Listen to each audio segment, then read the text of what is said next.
I'm Marybeth Woods. I'm an architect. I'm one of 4 architects on the project and a team of consultants working on the mill in Westport. Our inspiration for the mill was European boutique hotels. We started looking at how they converted these buildings, and we just loved the overall feel. They would take a historic building and then they would just pair up against very modern elements. And the juxtaposition was beautiful. And it created spaces that were elegant. You felt the elegance of the history, but yet they were very casual because they hadn't been completely cleaned up. And we just love this, and we feel this epitomizes what we want here. I hope that the people that live here, that they'll sense the timelessness and weight and the permanence of the mill. The brick walls and the heavy timbers are sturdy. They impart a rich, warm, soulful vibe to the entire project. Each unit has a large linear gas fireplace to create a focal point in the main sitting area and a large kitchen island for people to gather around. We laid out the units to maximize the large steel and glass windows while still creating an open, flexible floor plan. One of the ways we achieved this was with the second bedroom. One wall in most of the second bedrooms is composed of sliding glass partitions, which we can open up, which then create more living space, or you can slide the doors closed for some privacy to create an office, and then again pull a drape across them to create a bedroom. For the plumbing fixtures, we chose the Waterworks Bond Solo. It's a perfect fit. It embodies the industrial modern feel we're going for. It has a clean, simple silhouette, but it also has some detail so it doesn't feel cold. That was our aesthetic, a tailored, detailed modern that we hope will be as warm and timeless as the original building. One of the challenges was finding pieces that are unique as the building for the public spaces.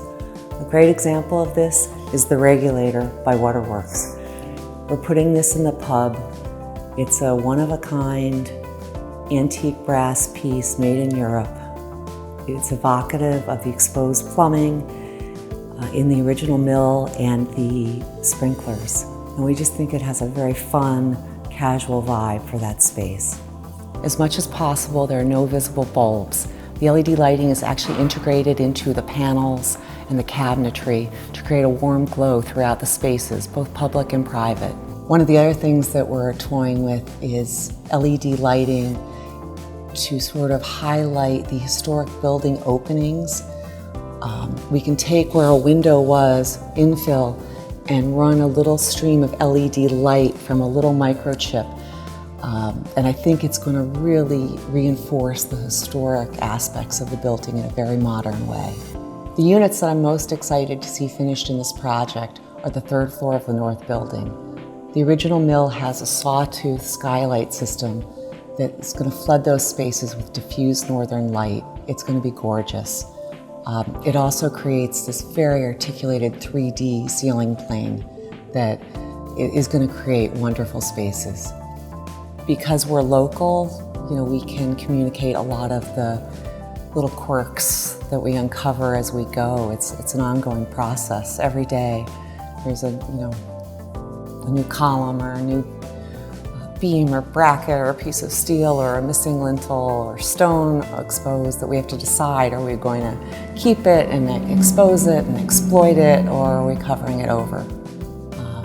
In that sense, the project is very organic. The mill is actually a person. It's a huge piece of this. It dictates so many things with its idiosyncrasies and unique little quirks and changes, the renovations it's had over time. It really exerts its own personality, and it's been a treat to work on. And it's been a wonderful experience to work with the whole team.